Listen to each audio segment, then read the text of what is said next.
আসসালামু আলাইকুম। জি, আমার সামনে দেখতে পাচ্ছেন ডিজিটাল লাকড়ির ম্যাজিক চুলার আপডেট ভার্সন ডাবল চুলা। সিঙ্গেলও আছে, ডাবলও আছে। আজকে আমি আপনাদেরকে দেখাবো ডাবলটা।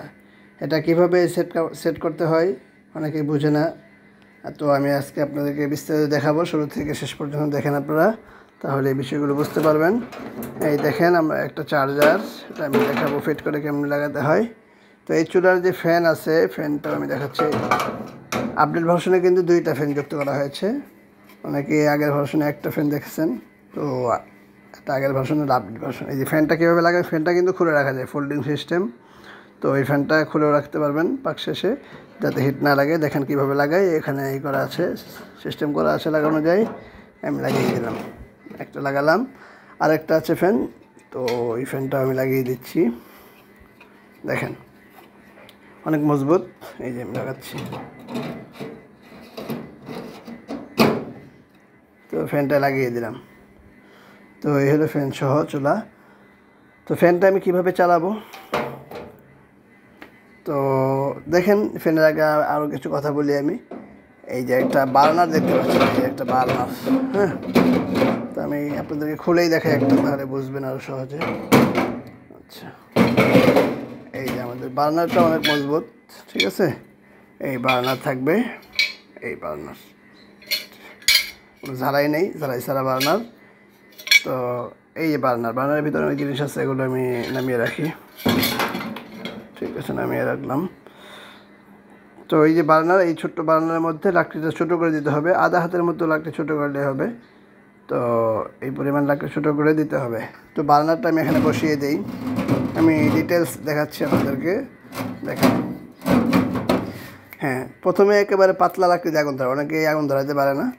তো পাতলা লাকড়ি দিয়ে আগুন ধরাবেন, তাহলে আগুনটা সহজে ধরা যাবে। আর আগুন ধরানোর সময় কেরোসিন স্প্রে করতে পারেন, কেরোসিন স্প্রে করলে আগুনটা সহজে ধরে। তো পাতলা লাকড়ি দেবেন এবং কেরোসিন স্প্রে করবেন, তাহলে আগুনটা দ্রুত ধরবে। তো বার্নারটা বসিয়ে দিলাম, এটা লাগিয়ে নেবেন। হ্যাঁ, এখানে তো বার্নার দেওয়ার পরে, এটা লাগিয়ে নেওয়ার পরে এই করবেন, ফ্যানের লাইনটা দিয়ে দিবেন। ফ্যানের লাইন কীভাবে দিবেন আমি দেখাচ্ছি। চার্জারটা আমি নিচ্ছি। হ্যাঁ, এই যে চার্জার, এই চার্জার আমরা সাথে দিয়ে দিব। চার্জারটা আমি কারেন্টের লাইন লাগিয়ে নিই। হ্যাঁ, আচ্ছা, এই যে কারেন্টের লাইন লাগালাম, ঠিক আছে। কারেন্টের লাইনটা লাগালাম। এই যে দেখেন, ফ্যানে আমি লাইন দিয়ে দিচ্ছি, সুইচ দেওয়া হয় নাই, সুইচ দিচ্ছি। দেখছেন, আওয়াজ পাচ্ছেন আপনারা? ফ্যান দেখেন কত আওয়াজ, ফুল স্পিড দিয়েছি আমি। স্পিড কমাতে পারবেন, বাড়াইতে পারবেন। এই যে কমিয়ে দিলাম, এখন আস্তে আস্তে চলতেছে। যখন আপনার আগুন কমানোর দরকার হবে, তাহলে ফ্যানের লাইনটা এখান থেকে, এই যে রেগুলেটর আছে, এখান থেকে কমিয়ে দিবেন, তাহলে আপনার কমে যাবে। যদি বাড়াতে হয় তাহলে বাড়াবেন, ঠিক আছে। এটা আর আপডেট ভার্সনে আমরা লাকড়ি দেওয়ার জায়গা রাখছি। পাতিল বসানোর পরেও কিন্তু আপনি এখানে জায়গা থাকবে, এখানে ছোটো ছোটো লাকড়ি 15-20 মিনিট পর ফেলে দিতে পারবেন, তাহলে হয়ে যাবে। তো সেমভাবে এটাও, ঠিক আছে। ডাবল চুলা যেহেতু, একটা দেখালে আরেকটা বোঝা সহজ। তো এটা হলো কারেন্টের মাধ্যমে চললো।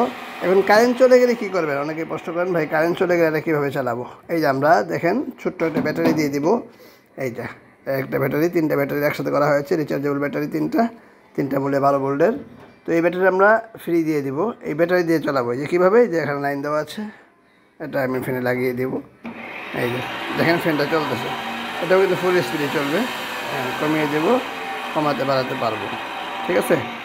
এখন ফ্যানের চার্জ কীভাবে দেয় না দেয়, এটাও সহজ। এই যে একটা কনভার্টার দেখতে পাচ্ছেন, এই কনভার্টার এক মাথায় চার্জারের লাইন লাগাবেন আর এক মাথায় ব্যাটারি লাইন লাগাবেন, তাহলে চার্জ দেওয়া হবে। তো ঠিক আছে, আজকে এই পর্যন্তই। ভালো থাকবেন। সামনের পরবর্তী ভিডিওতে আরও কিছু জানার থাকলে আপনারা জানাবেন, আমি সামনে ভিডিও নিয়ে আসবো ইনশাল্লাহ। ঠিক আছে, আসসালামু আলাইকুম।